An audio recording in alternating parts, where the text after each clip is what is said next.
자, 오늘 이제 마지막 수업 끝나면 이제 다음 주부터는 모의고사가 있는데, 자, 모의고사 이제 잘 이제 4주 남았는데 모의고사 잘 이제 정리를 할 수 있도록 이제 또 바뀌었기 때문에 그에 또 맞춰서 이제 모의고사를 마지막 최종 잘 풀 수 있도록 만들어 놓겠습니다.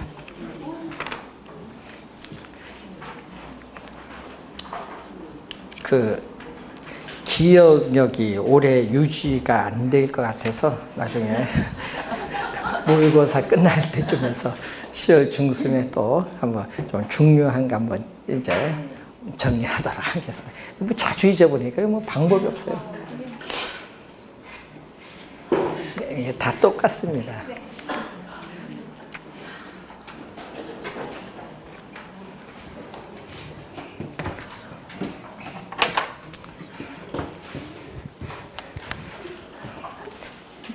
자, 91번 문제 봅니다. 부동산 가치의 원칙인데, 자, 원래는요, 가치와 가격의 개념 구별하는 내용과 가치 원칙 두 가지를 공부해 두셔야 되는데, 우선 가치 원칙 한번 보겠습니다. 틀린 것은 기여의 원칙이란 부동산 가격이 대상 부동산의 각 구성 요소가, 자, 밑줄은 기여하는 정도의 합, 밑줄. 자, 여러분, 기여는 공헌의 원칙이잖아요. 그래서 이 기여도의 합을 의미하죠. 부동산 가치는 부동산을 구성하는 각 구성 부분의 기여도의 합인데, 시험에는 뭘로 출제를 또 많이 해요? 기여도가 아닌 생산비로 많이 나오잖아요. 생산비가 아니라 기여도의 합계. 1번 맞는지, 그게 포인트. 2번 최유효용의 원칙이란 객관적으로 보아 양식과 통상의 이용 능력을 지닌 사람이 대상 토지를 합법적이고 합리적이며 최선의 방법으로 이용하는 것. 개념이 나와 있죠? 자, 통상의 이용 능력 밑줄. 자, 시험엔 통상은 일반적이잖아요. 시험 문제는요, 가끔 뭘로 바꾼 줄 아세요? 전문적인 능력으로 바꿔버려요. 그럼 또 나중에 있다 보면요, 어디 틀린지를 몰라. 통상의 이용 능력입니다. 통상의 이용 능력이고 전문적인 능력이 아니다라는 거. 3번 변동의 원칙이란 가치 형성 요인이 시간의 흐름에 따라 지속적으로 변화하면서 부동산 가치도 뭐다? 변화한다는 것을 말하는데, 그래서 부동산 가치는 특정의 뭐에서만 타당성이 인정된다? 기준 시점에서만 타당성이 인정돼요. 그래서 기준 시점, 확정의 필요와 관련된 것은 바로 변동의 원칙. 4번이 정답이네요. 부동산의 유용성이 최고로 발휘되기 위해서는 부동산 구성 요소의 결합에 균형이 있어야 된다. 이거 적합의 원칙이 아니라 무슨 원칙? 균형의 원칙. 균형의 원칙이죠. 자, 부동산을 구성하는 내부 구성 요소. 자, 내부 구성 요소 간의 결합. 자, 내부 구성 요소 간의 결합에 있어서 균형을 이뤄야 되는데, 이 균형에 위배되면은 부동산 가치가 어떻게 돼요? 우리가 하락을 하죠. 우리가 복도 면적이 높이가 너무 높고 면적이 넓어서 냉난방 비용이 많이 든다. 이런 것은 바로 무슨 감가? 기능적 감가. 자, 4번 정답. 예측이 원칙이라 평가 활동에서 가치 형성 요인의 변동의 추이 또는 동향 밑줄. 추이 또는 동향이 나오면 예측이거든요. 추이 또는 동향을 주시 예측을 해서 반영을 해야 한다는 원칙입니다. 자, 92번 지역 분석과 개별 분석에 관한 설명으로 우리가 옳은 것은 묻는 내용이죠. 항상 우리는 시험 문제에 의의가 중요하죠. 부동산 가치에 전반적인 영향을 미치는 지역 요인에 대한 분석과 우리 개별 분석이 나오죠. 자, 1번 보시면은 지역 분석은 일반적으로 개별 분석의 선행하니까 맞고요. 뒤에 그 지역 내 최유효용 판정, 최유효용 밑줄, 이게 틀렸죠? 자, 어떤 지역이 다른 지역과 구별이 되어 나타나는 특징, 이 지역의 특성을 파악해서 그 지역 내 부동산들의 최유효용이 아니라 뭐를? 표준적 이용이에요. 표준적 이용. 표준적 이용의 형상과 장래의 동향을 명백히 하여 가격 수준을 판정하는 작업을 뭐라고 한다? 지역 분석. 네, 최유효용이 아니라 뭐다? 표준적 이용. 그리고 절차상 선후 관계를 보면은 지역 분석이 뭐다? 지역 특성 제약하에 개별 요인 분석이 이루어지기 때문에 지역 분석이 개별 분석에 뭐? 선행하는 분석이고 개별 분석은 지역 분석에 후행하는 분석이다.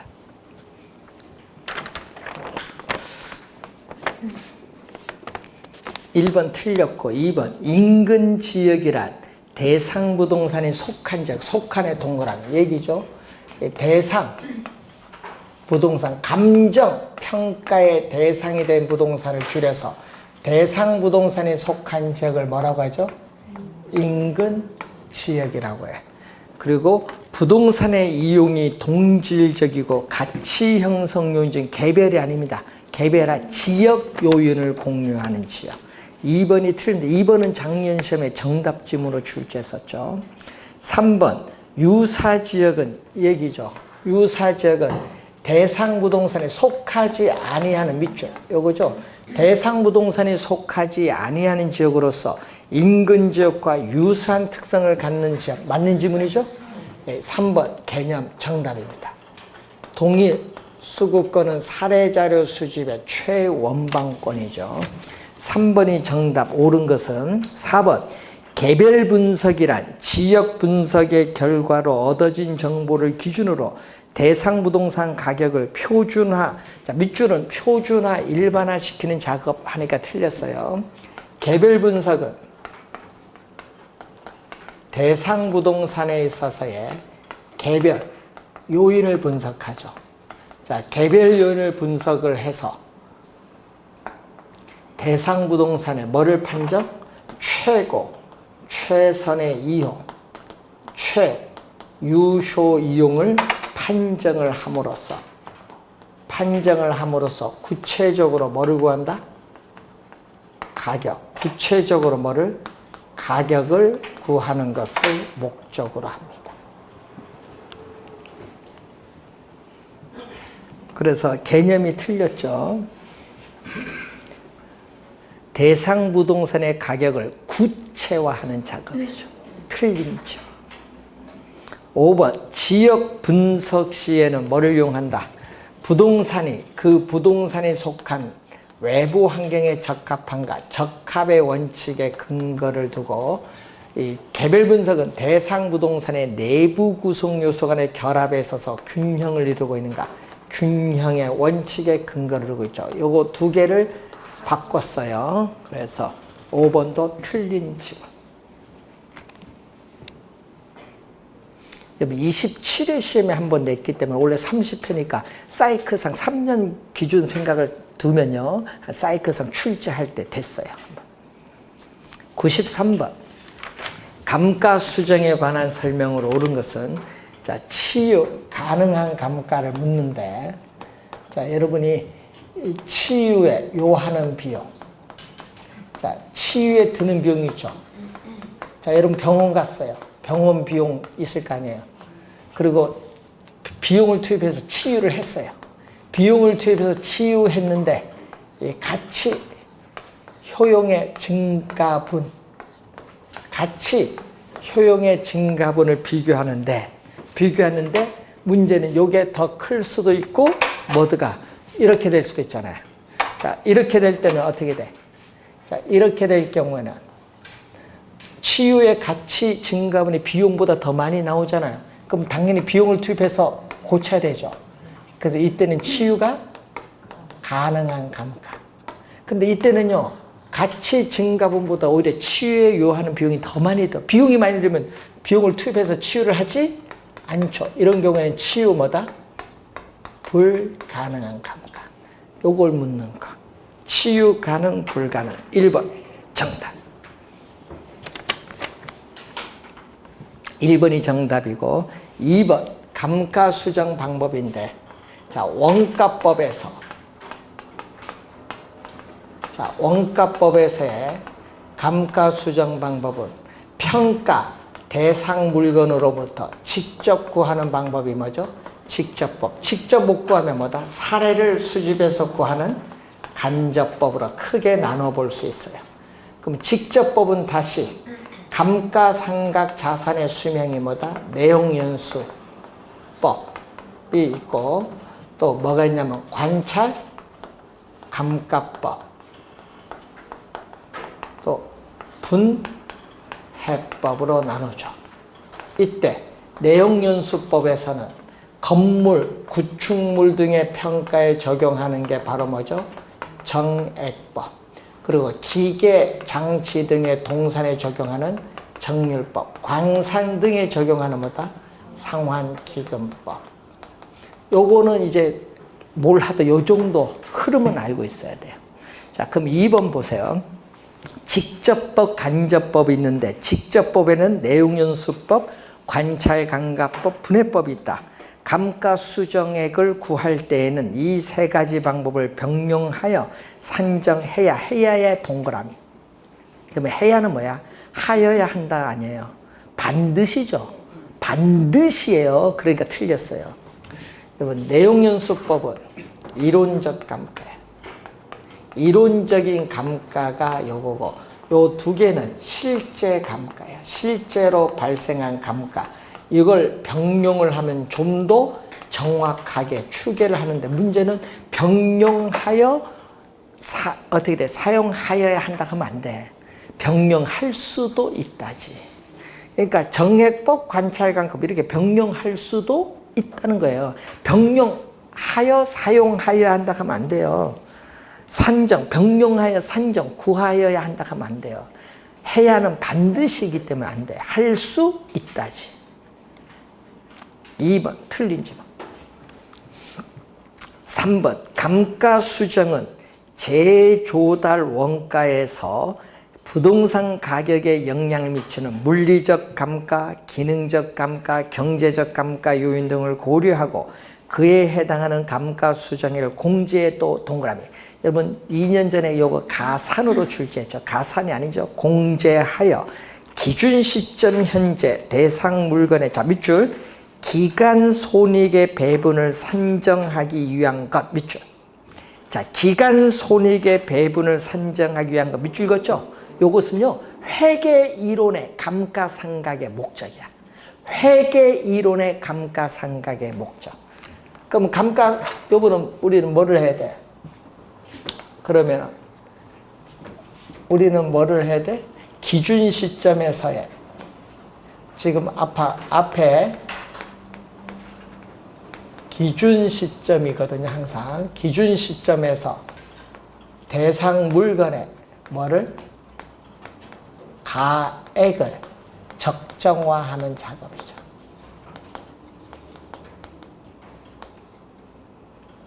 적정화하는 것. 여기에 감가수정의 뭐다? 목적. 그래서 3번 틀린 줄. 4번 감정평가 대상이 되는 부동산의 상태를 면밀히 관찰한 후에 감정평가사의 폭넓은 경험과 지식에 의존하는 거. 요거는 뭐다? 관찰감가법. 근데 평가사의 폭넓은 경험과 지식에 의존하는 것은 그렇기 때문에 주관적이라는 단점이 있어요. 주관적이라는 단점이 있다.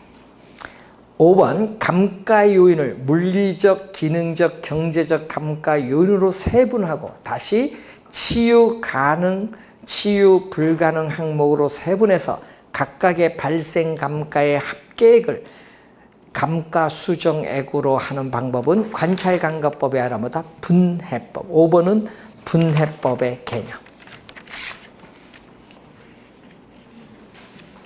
그래서 요걸 묻는 거죠. 올해 시험의 감가 수정 방법에서 출제가 예상이 되는데 문제는 작년, 재작년, 2년 연속 뭐에서 출제했어요? 정액법 계산 문제를 출제했거든요. 작년, 재작년. 그렇기 때문에 올해는 이론적으로 출제하지 않을까 이렇게 보여집니다. 자, 그리고 94번 문제. 작년에 거래사례 비교법 개념 출제했었죠? 한글로 개념 나왔습니다. 자, 94번. 다음의 자료를 활용하여 평가한 A 부동산의 연간의 동그라미. 연간 비준 임료죠. 자, 여러분 임대 사례 비교법에서 구한 대상 물건의 임대료를 우리 뭐라고 하죠? 비준 임료. 지금 요걸 구하는 건데 문제는 사례가 나오죠. 임대 사례가 나와야 돼요. 거기 보니까 유사 임대 사례 임대료가 월 100만 원. 보증금 없다. 월 100만 원이면요. 연간이니까 12개월을 곱해주면 얼마? 1,200만 원. 여기 연이 이제 나오는 거죠. 자, 그리고 이제 뭐를 해야 돼? 사정 보정 박스에 없으니까 주어진 조건에 하나는 건데 사정 보정은 없고 임대료 상승률은 시점 수정입니다. 임대료 상승률은 뭐를 한다? 시점 수정. 유사 임대 사례의 계약일. 여러분 계약일이 분모죠. 계약일을 뭘로 본다? 100. 계약일 100으로 봤을 때 계약일로부터 기준 시점까지 몇 프로? 10% 상승하면 뭐다? 플러스. 하락하면 뭐다? 마이너스. 상승을 했기 때문에 플러스야, 플러스. 응? 그럼 여기 얼마? 1.1.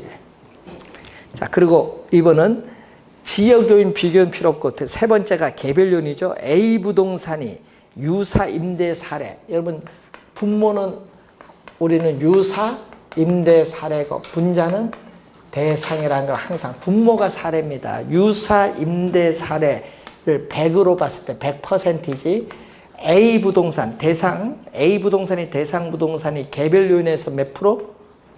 5% 우세하다. 우세할 때는 뭐다? 플러스. 그럼 여기 얼마? 1.05 1.1 요걸 1200 곱해주면은 얼마 이렇게 나오겠지. 1300 우리가 86만 원. 5번 정답. 작년 시험에도 거래 사례 비교법 뭐 비중 가액 구하는 걸 출제했잖아요. 원래는 한번 비준 임대료 구하는 거 한번. 비중 가액도 똑같아요. 구하는 거. 거래 사례 비교법을 준용한 게 임대 사례 비교법입니다. 자, 95번.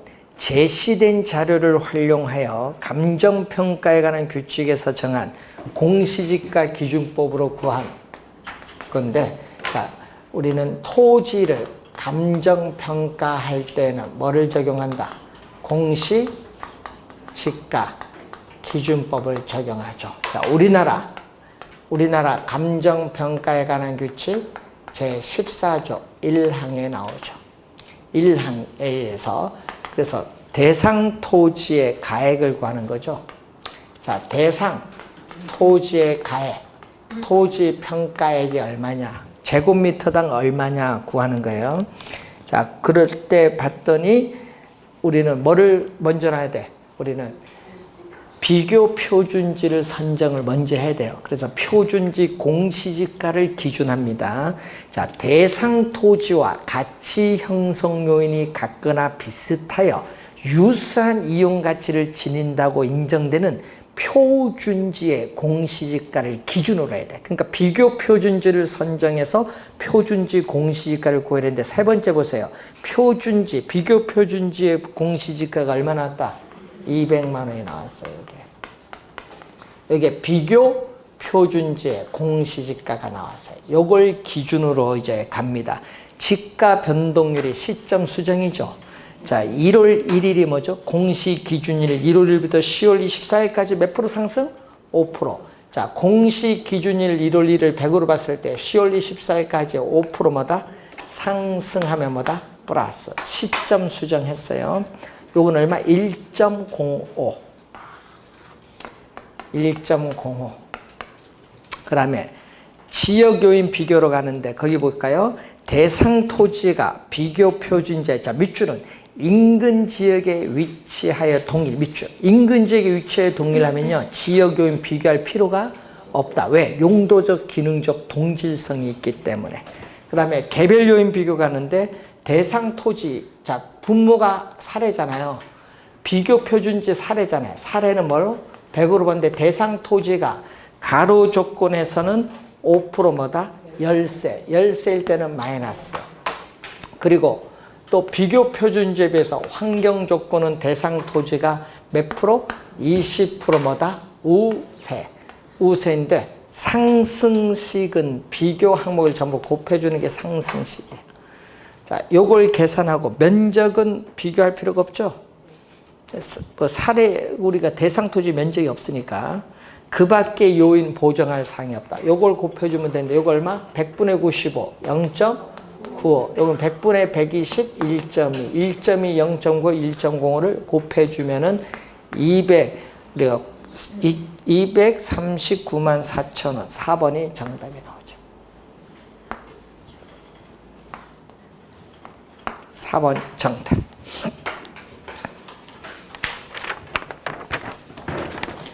자, 오히려 뭐 이런 계산 문제 94, 5번 나오면 이게 오히려 더 쉬워요. 전쟁에 있으면 빨리 누르면 되니까. 이런 건 좀 점수를 주려고 내는 문제입니다. 자, 96번 풀었고 97번으로 갑니다. 97번. 자, 다음의 조건을 가진 A 부동산에 관한 설명으로 틀린 것은, 자, 가능 총소득 얼마? 연 1억 원. 연 1억 원. 공실 및 대손은 1억 원에 몇 프로? 10%. 10% 하니까 1,000만 원. 1,000만 원. 빼줬더니 유효 총소득은 얼마? 9천만 원. 9천만 원에서, 자, 여러분 1번에 유효 총소득은 연 9천만 원 맞죠? 자, 그럼 4번에 5번이죠. 운영경비는 얼마냐? 9천만 원에 얼마? 유효 총소득의 30%. 자, 30%면 공 하나 없어지죠. 9, 3, 27. 2,700만 원. 그러면 5번 맞죠? 2,700만 원 영업경비를 빼주면은 순영업소득은 얼마? 6,300만 원. 요게 2번이죠. 순영업소득 6,300만 원 맞습니다. 1, 2번, 5번은 맞아요. 이제 4, 5번은 3, 4번 가는데, 자, 토지 건물이 주어졌어요. 자, 문제에서 토지 건물이 주어지면 우리는 환원이율 구하는 방법에 뭐가 있다? 자, 토지 건물이 주어지면 물리적 투자결합법 적용하고요. 지분 저당이 주어지면 금융적 투자결합법 적용합니다. 토지 건물이죠. 그래서 우리는 환원이율은, 자, 토지와 건물이 결합된 복합부동산인 경우에 환원이율은 토지 투자자가 요구하는 수익률인 토지 환원이율에다가 건물 투자자가 요구하는 수익률인 건물 환원율이 있습니다. 자, 그럼 토지와 건물로 이렇게 분리를 시킬 수 있죠. 자, 이때 여기 가중치죠. 전체 부동산 가격에서 토지 가격이 차지하는 비율, 전체 부동산 가격에서 건물 가격이 차지하는 비율이죠. 자, 토지 환원이율 몇 프로? 3%. 건물은 몇 프로? 5%. 여기는 3%고 여기는 5%다. 이때 토지 가액과 건물 가액 구성 비율은 토지는 40%. 100%에서 얼마를 차지한다? 40%를 차지하고 건물은 전체 100%에서 나머지 60% 차지. 또 0.4거든요. 0.4에 3을 곱하면 1.2%. 여기 0.6에 5를 곱하면 3% 돼주니까 얼마? 4.2%. 3번 정답이죠. 4%가 아니라 4.2%. 자, 그러면 수익가액. 자, 이게 한꺼번에 다 묻는 거죠, 아예. 수익가액은 대상 물건으로부터 장래 산출할 것으로 기대되는 순수익은 환원 이율로 환원하는데 순수익은 얼마죠? 지금 6,300만 원을 0.042로 나눠주면은 여기 얼마? 15억 원이 나온다. 수익가액.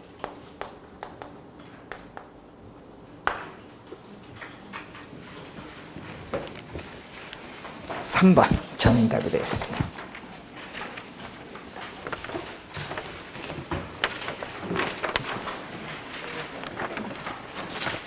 (98번)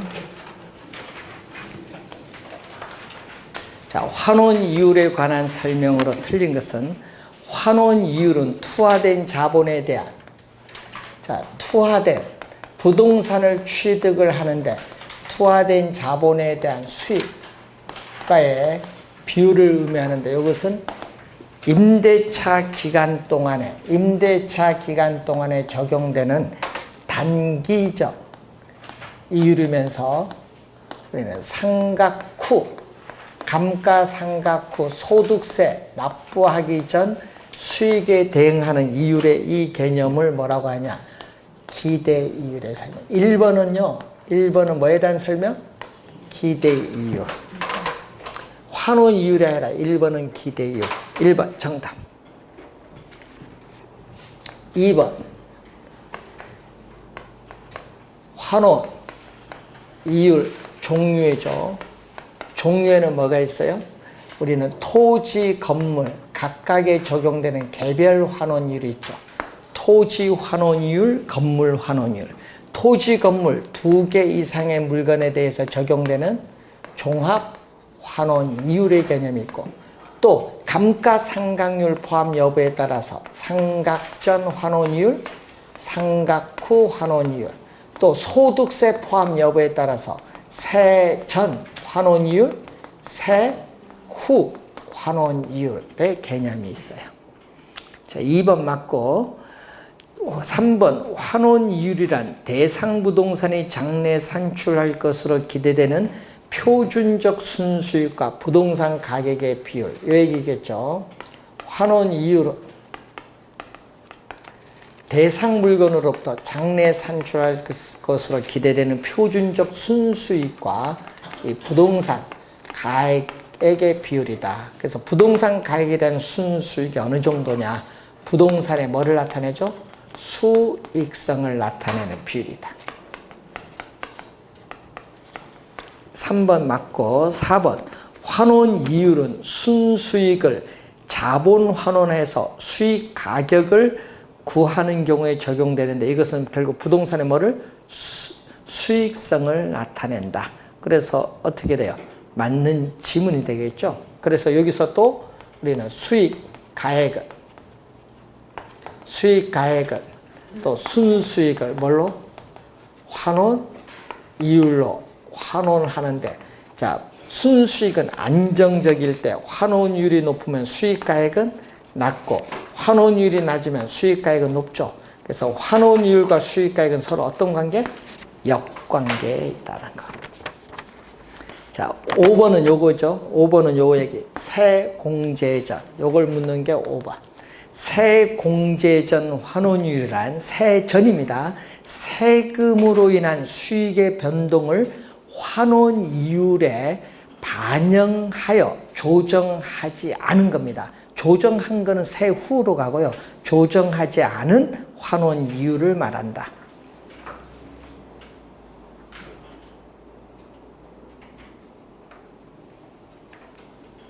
조정하지 않은 건 세전. 조정하면 뭐다? 세후. 99번 문제로 갑니다. 환원율에 관한 설명이 틀린 것. 자본 환원율이란 대상 부동산의 장래에 산출할 것으로 기대되는 표준적인 순영업소득, 순수익과 부동산 가격의 비율. 요걸 얘기하는 거죠. 요거. 1번은 요거 설명하는 거지. 2번, 감가상각전의 순영업소득으로 가치를 추계하는 경우. 자, 99번에 2번은 요거. 가치를 추계한다. 부동산 가치를 추계할 경우에 상각전 순 영업소득을 가치를 추계할 때는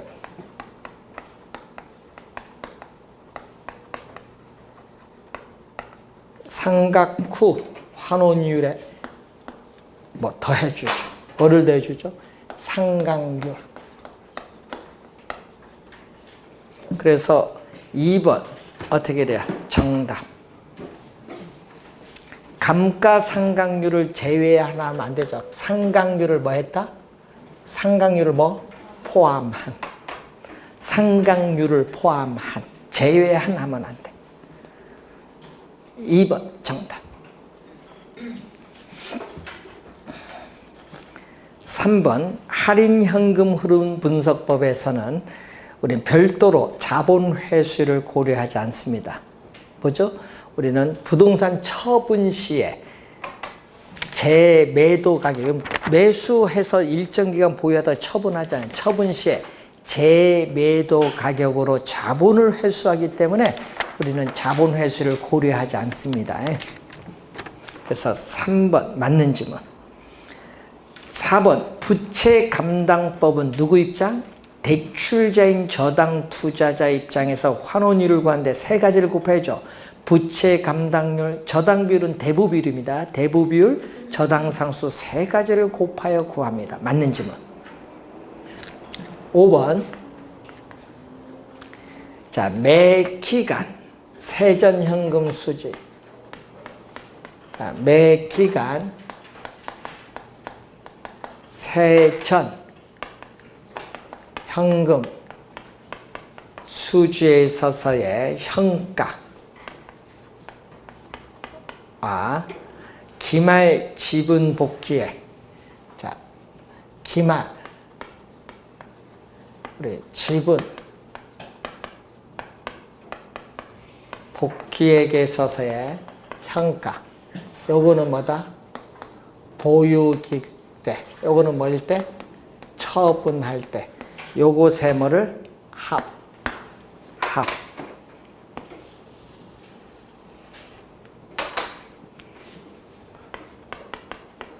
세전 현금 유입의 현가. 세전 현금 유입의 현가와 그리고 지분 투자액. 지분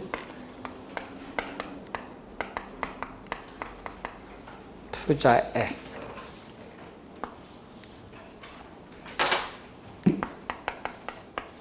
세전 현금 유출의 현가를 서로 각계 만드는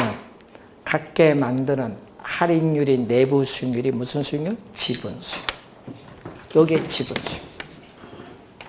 5번 맞는 질문. 5번을 풀이하면 요거 두 개를 같게 만드는 할인율인 내부 수익률이 뭐다? 지분 수익률.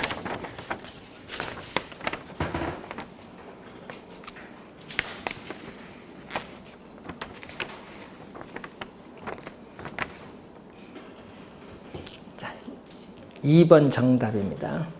자, 마지막 100번 문제로 갑니다. 주택 가격 공시에 관한 설명으로 옳은 것은, 자, 표준주택 가격. 작년에 표준지 공시지가의 효력이 출제했기 때문에 원래는 주택 가격이 좀 중요한데, 자, 1번은 표준주택을 선정하면 표준주택을 뭐 한다? 표준주택 가격을 조사 상정해서 중앙부동산 가격 공시 심의를 거쳐서 공시하죠. 조사 산정이 먼저, 심의는 나중. 순서가 틀렸어요. 순서가 틀려서 조사 산정이 먼저, 심의는 나중. 1번 틀린 지문. 심의를 먼저 하는 게 아니에요. 2번 신축된 단독주택에 대하여 개별주택 가격을 결정 공시할 경우, 자, 밑줄은 당해년도의 공시 기준일 밑줄.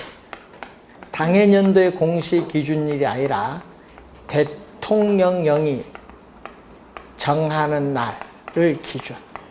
자, 대통령령이 정하는 날을 기준으로 하여 우리는 개별주택 가격을 결정 공시합니다.